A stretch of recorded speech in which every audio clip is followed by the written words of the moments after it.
I'm British, we're a very confused nation, leave me alone.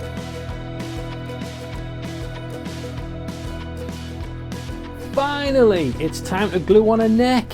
Firstly, I'm just going to trim this little edge here. It's quite a delicate little part, but just to slope that down quite nicely. So then we can be ready for the glue up, which means the body's in place. I have a gap here so I can put a clamp in there quite easily. I've test fitted it. Everything's cushy. Let's get some glue on. And of course, none of that recorded, so you'll just have to take my word for it that glued together without any great problems, just like you would glue any two pieces of wood together, really. Well, that feels quite nice. Yeah, like a slightly large guitar or a bit of a small bass. It's actually both, isn't it? On to the shaping. So this is what we've got. I always put this extra section on here that we can use to blend down into the neck to then make everything flow nicely. One of the massive benefits of having a set neck rather than putting bolts through.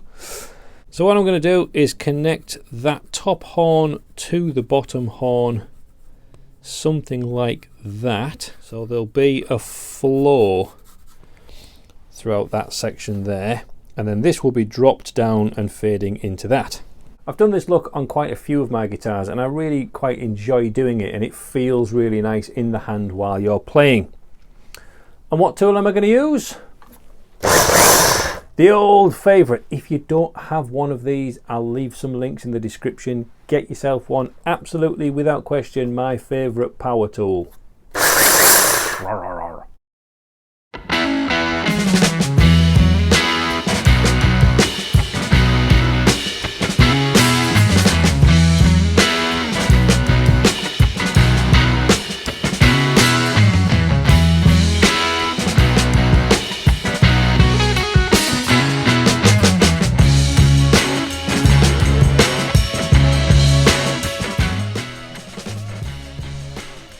Do you know what? That is fast becoming one of my favourite parts of a guitar build.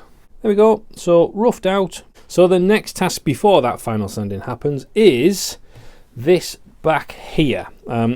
So this colour that we've got really needs to go so everything matches. As much as I don't want to get rid of all the dings and scrapes and markings, because we want to keep as much of that original character as possible, the colour does need to match. So I'm going to go over this with just a random orbital sander to try and take off that colour without getting rid of little dings like that and scratches and scrapes that are actually in this wood to begin with.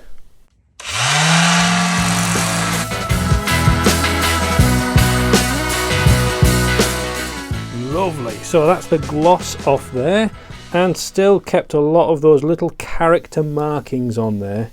Yeah, it's not quite as light as this, but over time all of this super light stuff will fade down and get darker and darker. I've used this type of wood a few times before on guitars and it always dulls down. It takes quite a few months, but it all mellows out and it'll blend back together colour wise in time.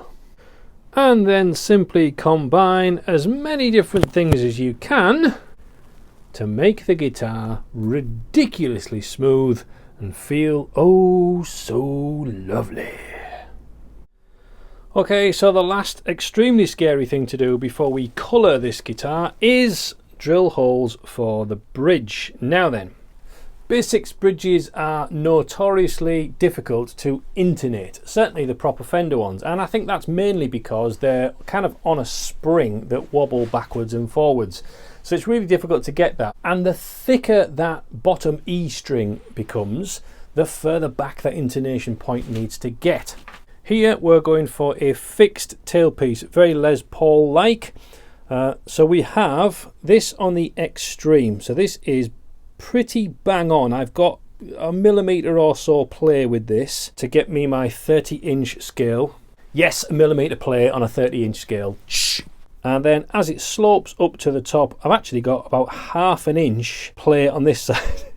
Yes, 1 mil difference here, half an inch difference there. I'm British, we're a very confused nation, leave me alone. So once the measuring to the nut has occurred, and I've also checked that it's correct height wise, that everything's working beautifully over the poles of the pickup, which it does, it means I can now drill those holes, and also some for the string anchor, and now we get to colour in.